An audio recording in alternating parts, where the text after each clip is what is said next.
En la mente de los mortales de Urantia, siendo este el nombre de vuestro mundo, existe gran confusión en cuanto al significado de términos tales como Dios, divinidad y deidad.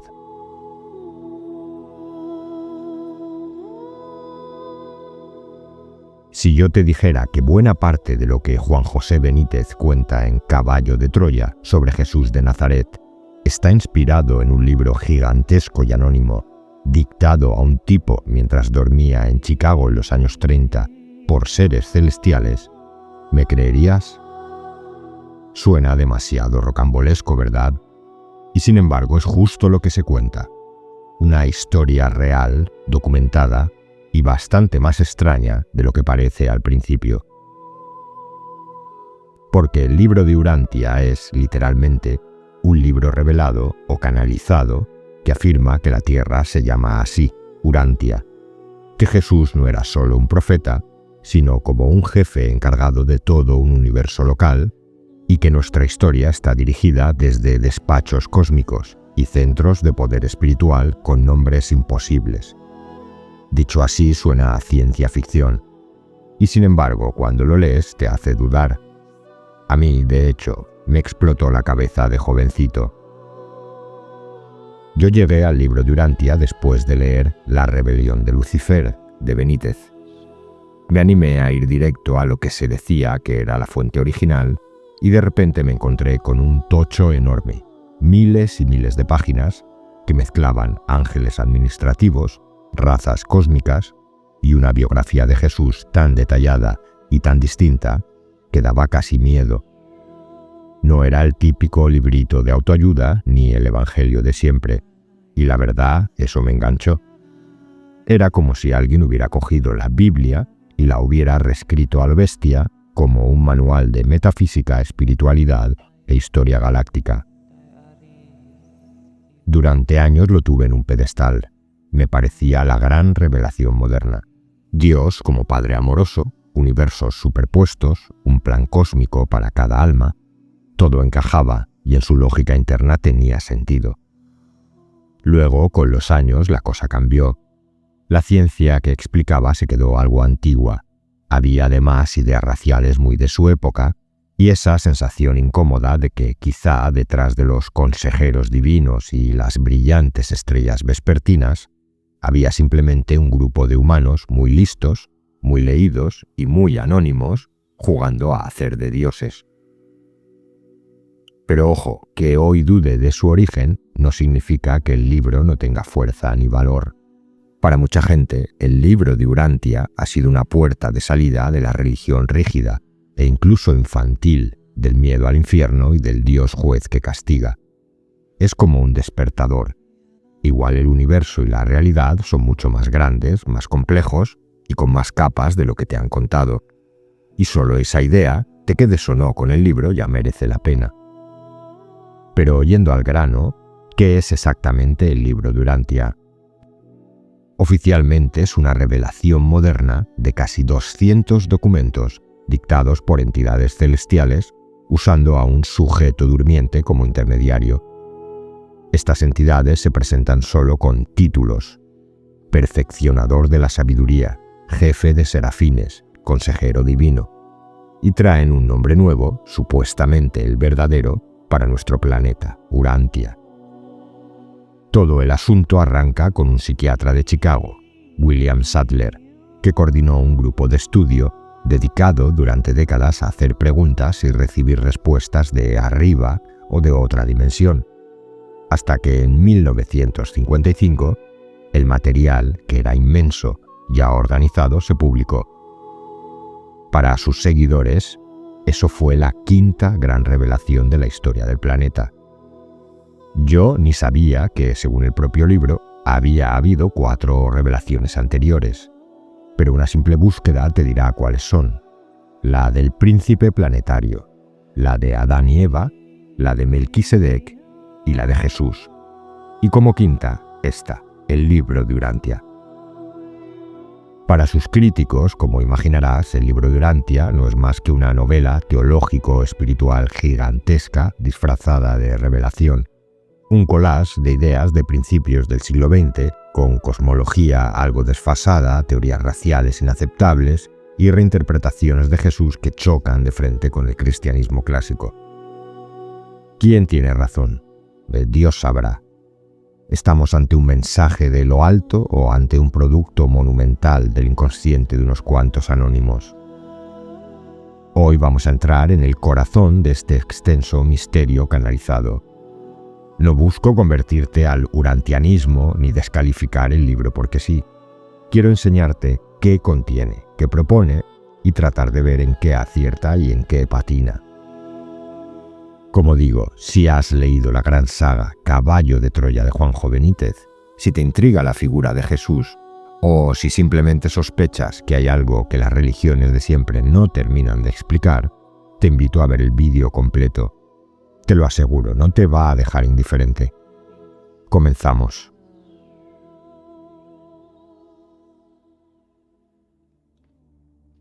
La gigantesca cosmología. Vuestro mundo, Urantia, es uno de muchos planetas habitados similares que juntos comprenden el universo local de Nevadón. Este universo, juntamente con otras creaciones similares, forma el superuniverso de Orbonton, desde cuya capital, Uversa, proviene nuestra comisión. Orbonton es uno de los 7 superuniversos evolucionarios del tiempo y del espacio que rodean la creación de la perfección divina, que no posee ni principio ni fin, el universo central de Abona. En el corazón de este universo central y eterno está la isla estacionaria del paraíso, el centro geográfico de la infinidad y la morada del Dios eterno. Cuando abres el libro de Urantia y te metes en su cosmología, te das cuenta rápido de que no estás ante una explicación normal del universo. Es un mapa gigantesco, casi obsesivo, de cómo estaría organizado todo lo que existe. En el centro de absolutamente todo está la isla del paraíso. No es un cielo con angelitos ni un sitio simbólico. Es literalmente el punto fijo del universo, la base física y espiritual de toda la realidad. Allí, según el libro, vive Dios, y desde allí salen la energía, la personalidad y el orden de toda la creación. Rodeando ese núcleo aparece Abona, un universo central perfecto, compuesto por 1000 millones de mundos eternos. 1000 millones. Abona no evoluciona, no cambia, no envejece, porque es la escuela cósmica por excelencia, el lugar donde las criaturas espirituales que han ido ascendiendo desde mundos materiales llegan a entrenarse antes de poder acercarse a Dios. Y más allá de Abona es donde empieza nuestra realidad, los llamados universos evolutivos. Y el libro no se limita a decir hay muchos mundos. Detalla una organización gigantesca llena de niveles, cifras y divisiones administrativas.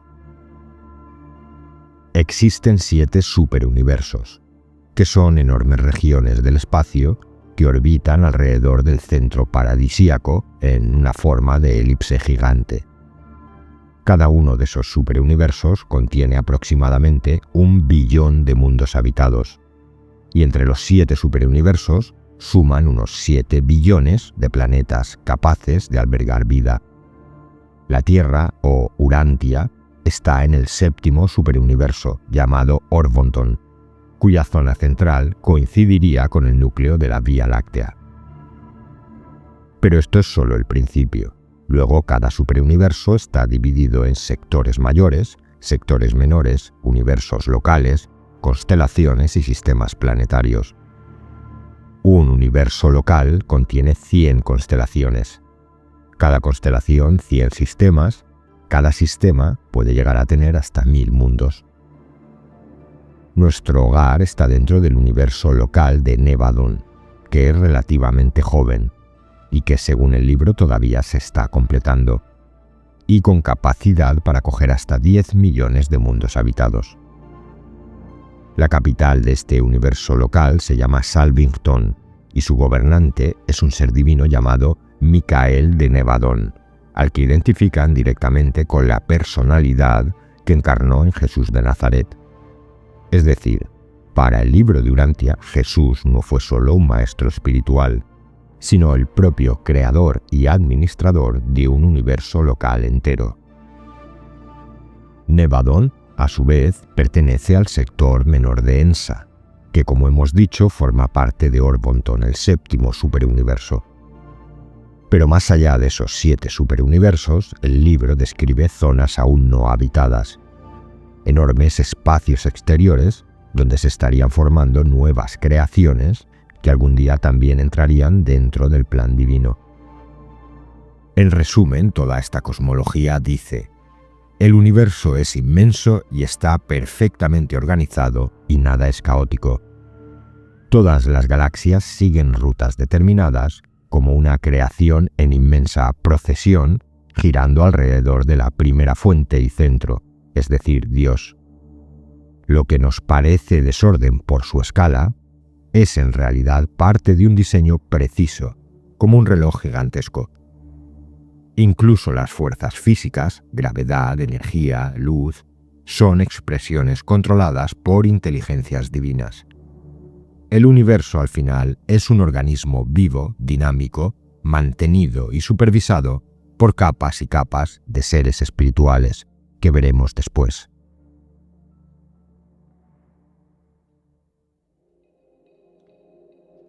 Dios y el sistema espiritual. Aún vuestros antiguos profetas comprendieron la naturaleza eterna, sin principio ni fin, la naturaleza circular del Padre Universal. Dios está literal y eternamente presente en su universo de universos.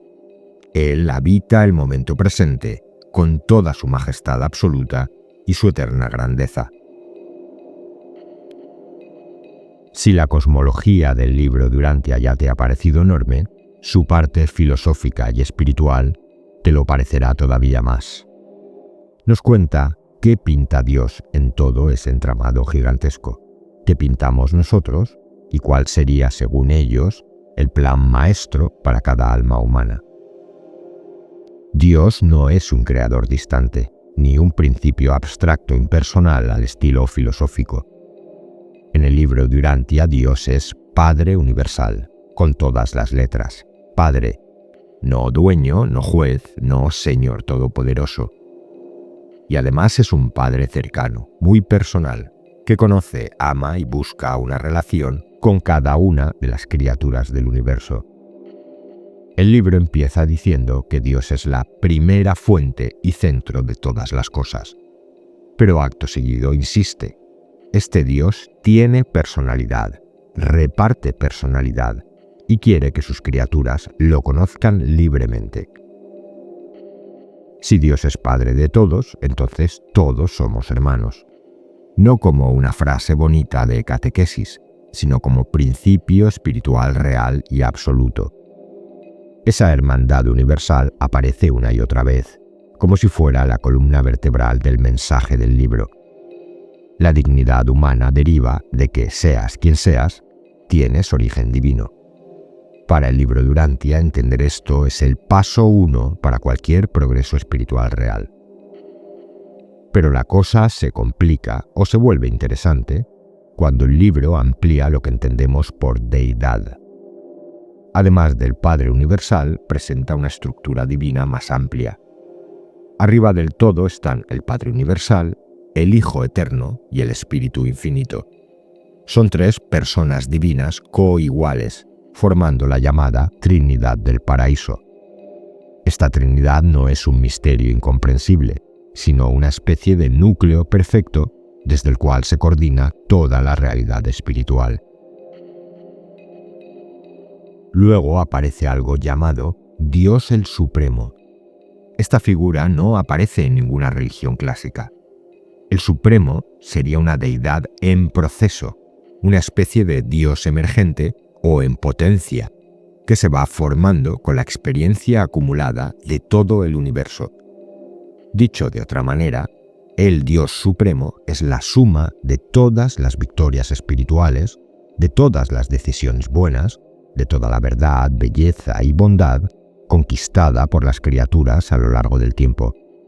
Cuanto más crecen los universos y más progresan los seres, más se actualiza este ser supremo. Es una idea rarísima que leí aquí y nunca más la volví a leer. Dios no sería solo algo estático y eterno, sino también algo vivo, dinámico, que crece con nosotros y nuestros logros espirituales. El libro Durantia presenta esto como una manera de explicar cómo participa la criatura en la divinidad, no como espectadores, sino como colaboradores activos. Según el libro, el plan de Dios para nosotros consiste en un viaje larguísimo, casi infinito, de ascensión espiritual. Empezamos siendo criaturas materiales con limitaciones, dudas, problemas y errores, y poco a poco vamos avanzando a través de diferentes niveles de existencia, hasta llegar, si lo elegimos, a la presencia misma de Dios en el paraíso. Ahora te voy a presentar a los ajustadores del pensamiento. Según el libro, cada persona, cuando alcanza cierta madurez moral, recibe dentro de su mente un fragmento literal de Dios, un pedacito prepersonal de la divinidad que actúa como guía interior. No habla con palabras ni dicta mensajes, pero influye suavemente, intentando orientarnos hacia lo verdadero, lo bello y lo bueno. Es como una chispa divina que trabaja siempre para despertar en nosotros el alma. Porque eso también lo dice de forma clara. El alma no nace automática ni mágicamente. Se fabrica, se hace con nuestras decisiones sinceras. Cada vez que elegimos lo bueno, esa parte espiritual crece. Si una persona se mantiene fiel a esa guía interior, llega un momento, según el libro, en el que ese ajustador divino y el alma humana se fusionan para siempre. Y esa fusión sería el verdadero nacimiento eterno, el paso a la inmortalidad individual. Después de esa fusión, o cuando la muerte llega, si el alma estaba ya en camino, empieza otra fase enorme de la filosofía urantiana, la vida después de la vida. Aquí nos encontramos con los llamados mundos de estancia, una serie de 7 etapas donde los seres humanos despertarían en una forma nueva, no física, pero tampoco puramente espiritual. Una existencia que llaman morontial, que es un estado intermedio donde continuarían aprendiendo. Es como el colegio básico del alma. Y después vendrían niveles más avanzados. Vida en una constelación, vida en un universo local, entrenamiento en un superuniverso, y después de eras completas de crecimiento, la llegada final al universo central perfecto, Avona. Allí, finalmente, la criatura se encontraría cara a cara con el Padre Universal en el paraíso. Recuerda que, según el libro, Dios quiere que sus hijos lleguen a Él, no por obligación, sino por decisión propia, nivel tras nivel, y lo pinta como la mayor aventura existencial que una criatura con voluntad puede vivir. El libro Durantia también habla mucho de la religión aquí y ahora.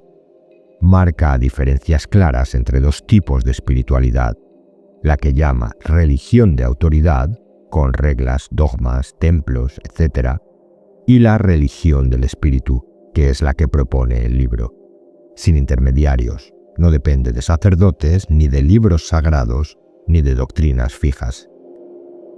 Para explicarlo, el libro usa mucho el ejemplo de Jesús. No el Jesús doctrinal del cristianismo histórico, sino el Jesús humano y divino que aparece en la 4ª parte del libro que veremos después. El libro insiste en que no vino a fundar otra iglesia y no quiere credos oficiales. Quiere que cada individuo aprenda a escuchar esa presencia interior, el ajustador, el espíritu de la verdad.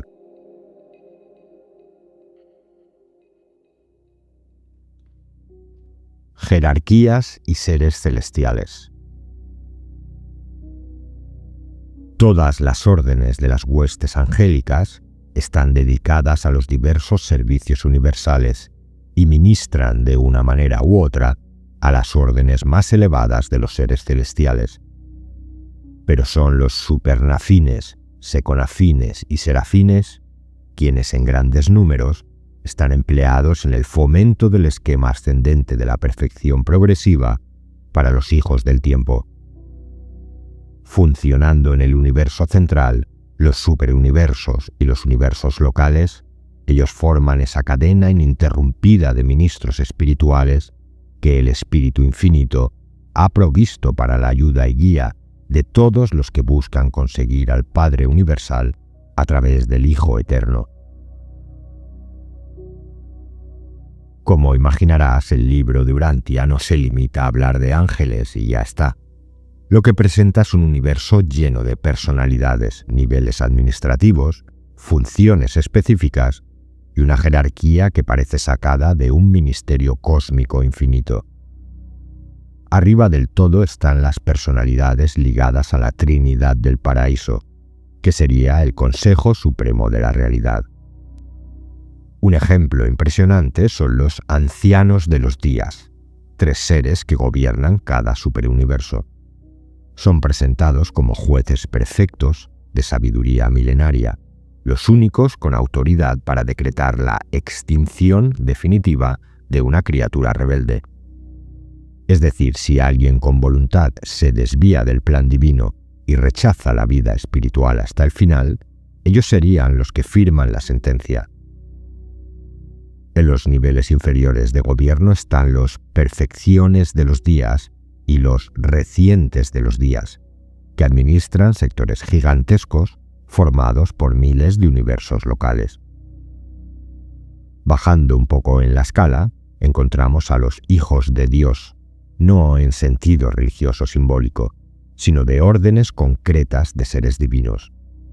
Cada universo local tiene un gobernador, un hijo creador, que en nuestro caso es Micael de Nevadón, la misma personalidad que después se habría encarnado en Jesús de Nazaret.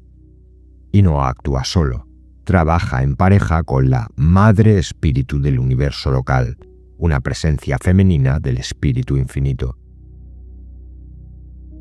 Luego están los hijos magistrales, o abonales, que realizan misiones de juicio y rescate en los planetas.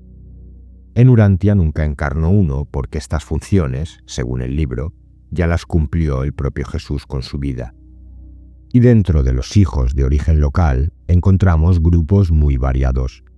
Los Melquisedecs, grandes maestros y consejeros, los Borondadecs, llamados los Altísimos, que gobiernan cada constelación, y los Lanonandecs, que ocupan cargos como soberanos de sistemas y príncipes planetarios. Y llegamos a uno de los episodios más cruciales y llamativos en relación a nosotros. El soberano de nuestro sistema, llamado Lucifer, era un Lanonandec que se rebeló contra la autoridad divina. Y no fue el único. El príncipe planetario asignado a la Tierra, Caligastia, también se unió a esa rebelión, dejando a Urantia espiritualmente aislada durante muchísimo tiempo. Más abajo en la jerarquía, pero mucho más cercanos a nosotros, están los ángeles. Los serafines son los ángeles estándar que ayudan a ejecutar los planes divinos y que trabajan en todos los niveles. Los serafines guardianes, que acompañan al individuo durante la vida, lo protegen en la medida permitida por el libre albedrío y continúan asistiendo incluso después de la muerte. Por encima de los serafines están los arcángeles, un cuerpo muy destacado en Nevadón. Tras la vida de Jesús se estableció en la tierra una especie de circuito de arcángeles. Por debajo están los querubines y sanobines, que actúan como ayudantes de los serafines, ocupándose de tareas más técnicas. Y en niveles aún superiores encontramos órdenes como los supernafines, los secanafines y los terciafines, que trabajan cerca de la Trinidad, los superuniversos o los universos locales. Pero para los humanos lo esencial es el trabajo de los serafines y de los guardianes personales. Otro grupo fascinante son los portadores de vida, un tipo de hijos de Dios encargados de implantar vida en los mundos materiales y que veremos después.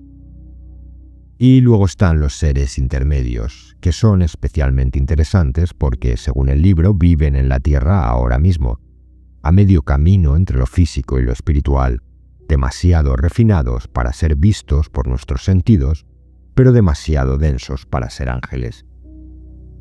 En Urantia existirían dos grupos, primarios y secundarios, formando un cuerpo de 100 miembros que actúan como puente entre humanos y seres espirituales. De hecho, el libro afirma que fueron estos intermedios quienes facilitaron parte de la revelación en el siglo XX, sirviendo de enlace entre los reveladores celestiales y las personas que recibieron los documentos. Pero la lista sigue: mensajeros solitarios, consejeros divinos, censores, coordinadores morontiales. La sensación general es que el universo urantiano está plagado de vida y que cada nivel tiene seres encargados de funciones muy concretas. Desde los seres más cercanos a la Trinidad hasta los ángeles más humildes, todos forman parte de una gran familia universal, como una estructura educativa gigantesca dedicada a guiarnos hacia la madurez espiritual y a largo plazo hacia la presencia viva de Dios. Nunca hemos estado solos, lo que pasa es que no solemos fijarnos.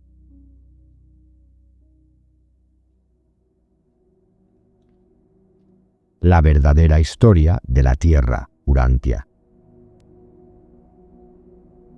Urantia tiene su origen en vuestro Sol, y vuestro Sol pertenece a la variada prole de la nebulosa Andrónover, la cual en otro tiempo se organizó como parte componente del poder y la materia físicos del universo local de Nevadón. Y esta gran nebulosa, a su vez, se originó en la carga de fuerza universal del espacio en el superuniverso de Orbonton hace muchísimo tiempo. Esta parte del libro de Urantia es básicamente una prehistoria de la Tierra contada en clave cósmica. Y aquí es donde el libro mezcla datos científicos de los años 30 con toda una narrativa espiritual que reinterpreta la evolución, el origen de la vida y los primeros pasos de la humanidad. Es como si hubieran cogido un documental de geología, un libro de mitología y un tratado de teología y los mezclaran en un solo texto. Nuestro planeta, Urantia, se formó hace unos 4.500 millones de años a partir de una gran nube cósmica. A lo largo de cientos de millones de años, la Tierra atravesó eras volcánicas, glaciaciones, etc., muy parecidos a lo que hoy sabemos, aunque con algunos detalles que ya no encajan. Pero la parte realmente diferente aparece cuando afirma que la vida no surgió de forma espontánea, sino que fue implantada deliberadamente por un grupo de seres llamados portadores de vida hace unos 550 millones de años. Estos seres sembraron los océanos primitivos con un plasma viviente o gérmenes de la vida. Y a partir de ahí sí, la evolución siguió su curso, con selección natural, mutaciones y todo lo que conocemos. Pero no del todo sola, porque fue supervisada en ciertos momentos clave, para asegurarse de que avanzaba en la dirección adecuada. El caso es que llegamos a la aparición de los primeros humanos de verdad, según el libro hace 1 millón de años, cuando una pareja de gemelos, a los que el libro llama Andón y Fonta, habría dado el salto decisivo. ¿Cuál es ese salto? Mente suficiente para conocerse como individuos y, sobre todo, para sentir la presencia de lo divino. A partir de ellos surgirían las primeras tribus humanas. Otro elemento llamativo del libro es la aparición de las llamadas razas Sanjik, las razas de color. Hacia 500.000 años atrás, de una sola familia humana, habrían surgido 6 grupos distintos: rojo, naranja, amarillo, verde, azul e índigo. Algunas razas prosperaron, otras desaparecieron o se mezclaron. Para los estándares actuales, esa parte es polémica, pero forma parte importante de la narrativa del libro. En ese mismo periodo aparece una figura central en la historia de Urantia, el príncipe planetario, una especie de gobernador espiritual enviado para guiar a los humanos primitivos. Este ser llamado Caligastia, acompañado por un equipo de 100 colaboradores, tenía la misión de acelerar el desarrollo humano, enseñar agricultura, mejorar la vida social, establecer las primeras leyes y sentar las bases de una civilización. Su centro de operaciones era Dalmatia, una ciudad situada cerca del Golfo Pérsico. Durante unos 300.000 años la misión iba bien, pero entonces llegó el gran giro dramático y decisivo, la rebelión de Lucifer. Lucifer, presentado como el soberano del sistema local, decidió oponerse al orden universal, proclamando que las criaturas debían gobernarse a sí mismas sin depender de Dios. Y Caligastia se unió a él. Esa traición rompió el plan para la Tierra. La civilización de Dalmatia se vino abajo, el planeta quedó aislado espiritualmente y la humanidad retrocedió miles de años. Para el libro, muchas de las penurias humanas posteriores vienen de ese desastre. Miles de años después de esa caída, llegó otra intervención, la de Adán y Eva. Son unos seres del tipo hijos materiales, entidades de origen superior y una genética especial, enviados a mejorar biológicamente al planeta, mezclando su linaje con la humanidad. Llegaron hace unos 37.000 años y se instalaron en un lugar que el libro identifica como el auténtico Jardín de Edén, un recinto diseñado para servir de base a su misión. Tenían que mezclarse con la humanidad poco a poco, con cuidado y siguiendo ciertos ritmos. Pero las cosas se torcieron cuando Eva, impaciente por acelerar el proceso, decidió tener un hijo con un líder humano en lugar de esperar a que la población estuviera lista. Adán, para no abandonarla, la siguió. Este error los apartó de su misión y los volvió mortales. El libro lo explica así. El Edén existió, pero la Edad de Oro no llegó porque los responsables se equivocaron por prisa. Una especie de versión compleja del pecado original. Tras su caída, Adán y Eva se trasladaron al segundo jardín, cerca del Éufrates, e hicieron todo lo que pudieron para enseñar y elevar a las tribus cercanas. Vivieron largas vidas, Adán murió con unos 530 años, y dejaron un linaje que mejoró en parte la genética humana. Mucho más tarde, hace unos 4.000 años, cuando las religiones humanas ya tenían templos, normas y dioses múltiples, el libro de Urantia cuenta que se produjo otra intervención, la llegada de Maquiventa Melquisedec, un gran maestro espiritual, descrito brevemente en la Biblia como el rey de Salem. Este Melquisedec se encarnó para mantener viva la idea del monoteísmo en un mundo que estaba perdiéndola. Enseñó la fe en un Dios único, al que llamaba el Elión, y pactó con Abraham que si su pueblo mantenía esa fe, algún día nacería entre ellos un gran maestro divino. Ese maestro sería la encarnación de un hijo creador, Jesús de Nazaret, la cuarta revelación epocal.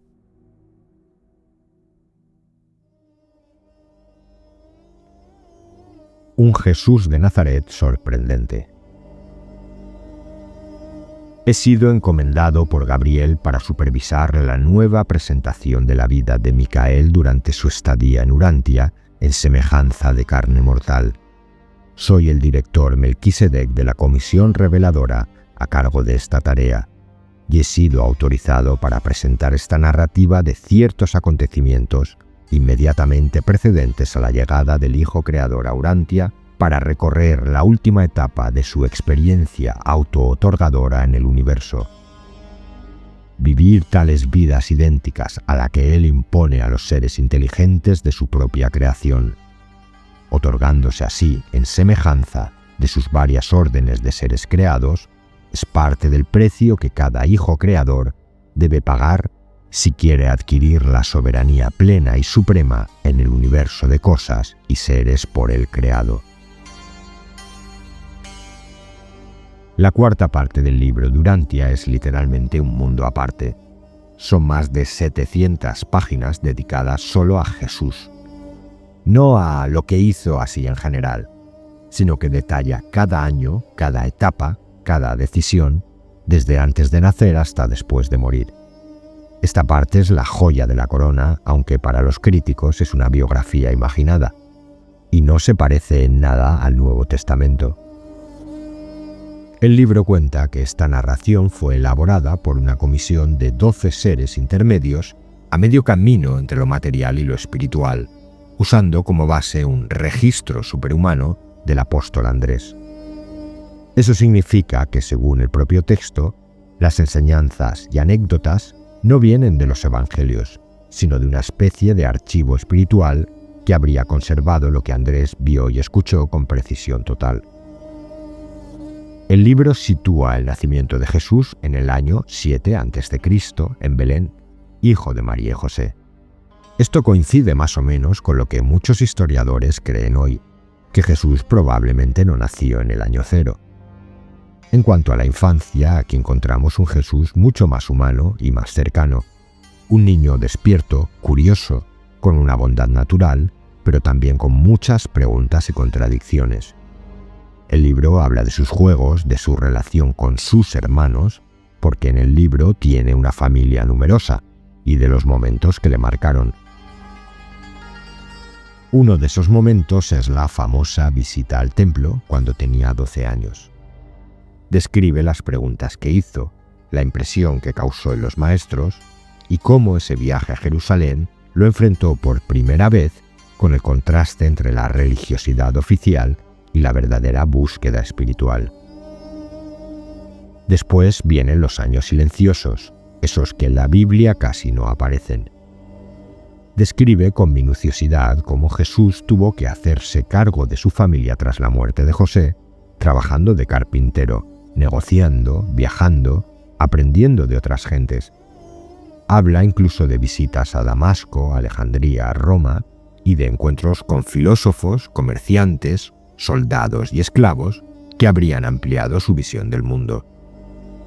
Para este libro Jesús se forma poco a poco, viviendo la vida real, trabajando, equivocándose y aprendiendo.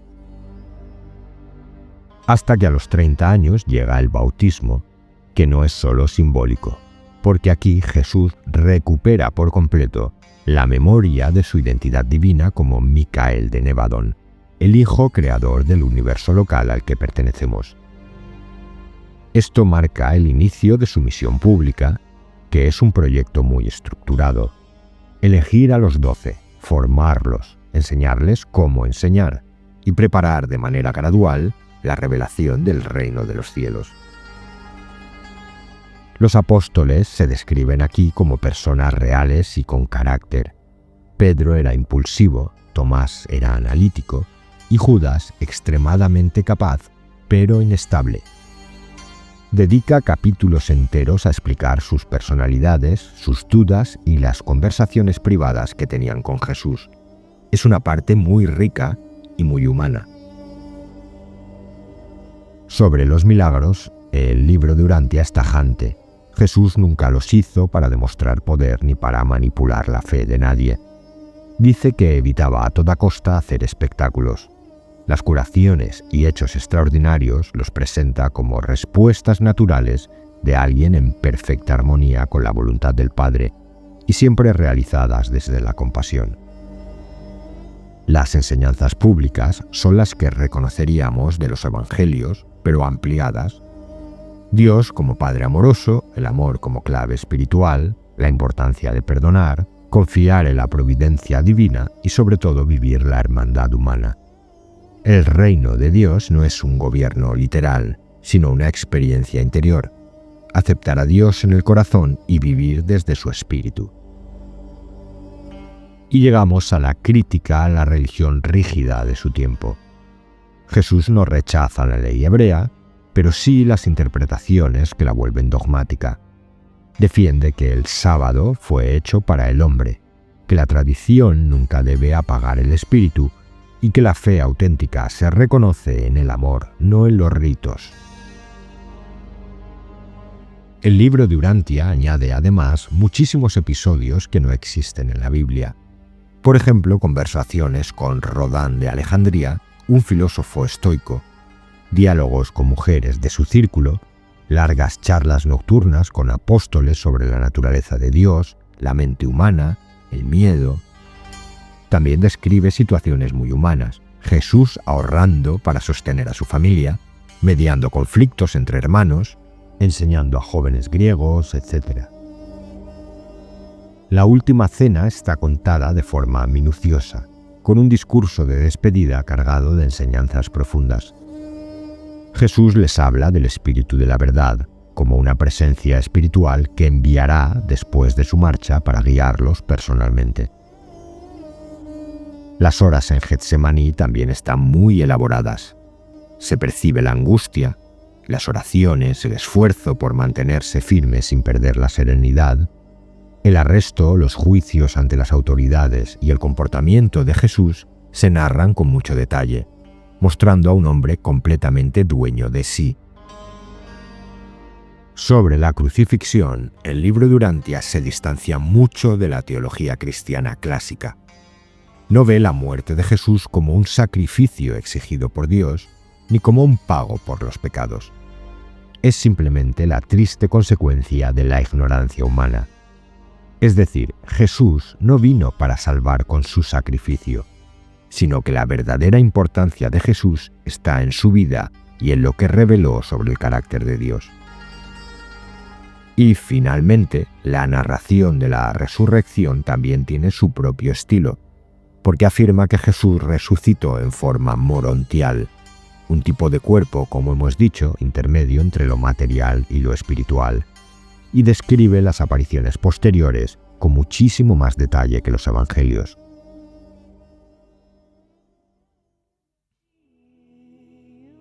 El impacto del libro de Urantia. El gran desafío del hombre moderno consiste en alcanzar una mejor comunicación con el monitor divino que reside en la mente humana.